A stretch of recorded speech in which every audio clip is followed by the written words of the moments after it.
is a Colorfield abstract painting? Colorfield painting is a type of art that became popular in the mid-20th century in New York City. Mark Rothko is undoubtedly the most notable Colorfield artist of the time.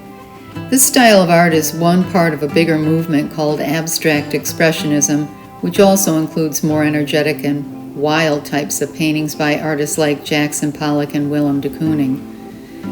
Imagine a canvas filled with big blocks or gentle waves of single colors. Sometimes the artist might use a few colors together, but they're usually not complicated or detailed. The whole point is to see how these big patches of color affect you when you look at them. Colorfield is different from another style where artists fling and dribble paint all over the canvas trying to show feelings or tell stories. Instead, Colorfield artists wanted to keep things simple and focus on the quiet power of color itself. When you look at a Colorfield painting, it's as though the colors are on the same level as the canvas. They don't try to look deep or jump out at you.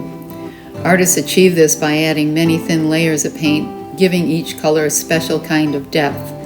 And rather than showing you pictures of things like trees or mountains, these paintings are all about colors and how they can make you feel something deep down without showing anything real at all. The real magic happens when you see how all the parts of the painting, the colors, the shapes, the background work together. In a nutshell, Colorfield painting is about letting color and shape speak to you directly. Large fields of color allow you to experience the emotional resonance of color. It invites you to dive into a world of color and feel the emotions that come up without the distraction of recognizable images or scenes.